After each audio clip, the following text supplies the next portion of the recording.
તો આ તરફ અમરેલીના નાના માચિયાળા ગામે ઠેબી નદી પરનો બ્રિજ પણ જર્જરિત હાલતમાં છે। અમરેલી રાજકોટ નેશનલ હાઈવે પર આ બ્રિજ આવેલો છે। 45 વર્ષ જૂનો આ બ્રિજ વાહનો પસાર થતા ધ્રુજતો હોય છે। બ્રિજના નીચેના ભાગમાં પોપડા પણ નીકળી ગયા છે। બ્રિજના કેટલાક ભાગમાં સળિયા પણ બહાર આવી ગયા છે। મોટાભાગની રેલિંગ પણ તૂટેલી હાલતમાં જોવા મળે છે। બ્રિજ પરથી એસટી બસ સહિતના ભારે વાહનો અહીંથી પસાર થાય છે।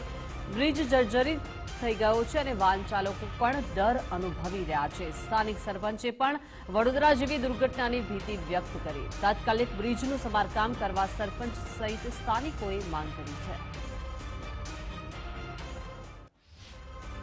આ ઠેબી બ્રિજ ની જોવો, આ બધી જોવો એટલે સરકારની હાવ બેદરકારી કરાય। સરકારને પૂછ્યું એટલે કોન્ટ્રાક્ટર ને પૂછ્યું એટલે આ બધું મિલી ભગત હાલે છે।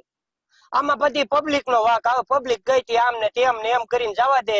જે મૃત્યુ પામ્યા છે 25,000 50,000 લાખ રૂપિયા થોડાક દિવસ આપશે અને એનો કેસ પૂરો કરી નાખશે। એટલે આ કોઈ સરકાર યોગ્ય પગલા લે તો સારું, નકર આ બધી મિલી ભગત જ હાલે છે। આ પુલને અંદાજિત 45 વર્ષ થયા છે અને પુલ અતિ જર્જરિત છે અને આમાં અવારનવાર પણ એક્સિડન્ટ થયેલ છે। પુલ નીચેથી વાહન પણ નીચે ગયેલ છે। તો આ પુલને જો તંત્રને અમે ઘણા વર્ષોથી રજૂઆત કરવી છે, લગભગ 3 થી 4 વર્ષથી અમે રજૂઆત કરેલ છે, તો તંત્ર કાંઈ ધ્યાન આમાં દેતું નથી।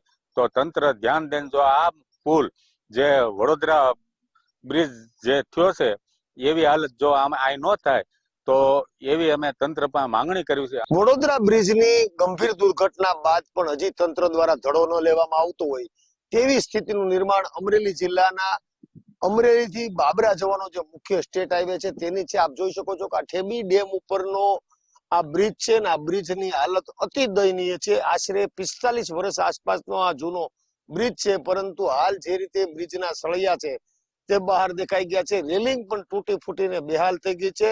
મહત્વની વાત એ છે કે આ ઠેબી ડેમ ઉપરનો બ્રિજ અતિ જર્જરિત હોવા છતાં પણ અહીંના સ્થાનિક અને સરપંચ દ્વારા પણ માંગણી કરવામાં આવી છે કે આ બ્રિજની મરામત કરી અથવા અન્ય નવો બ્રિજ બનાવાય, પરંતુ હજી સુધી તંત્ર છે તે બેધ્યાન હોય તેવું લાગી રહ્યું છે। જેના કારણે ગંભીર અકસ્માત સર્જાવાની દહેશત હોય ત્યારે આવા બ્રિજ છે તેની તાકીદે મરામત થાય અથવા નવો બ્રિજ બને તો જ આ મુશ્કેલી દૂર થાય। અન્યથા આ બ્રિજ છે તેના પર અકસ્માત થવાની ગંભીર ભય હોય તેવું સ્પષ્ટપણે જોવા મળી રહ્યું છે। ફારૂક કાદરી, ગુજરાત ફર્સ્ટ, અમરેલી।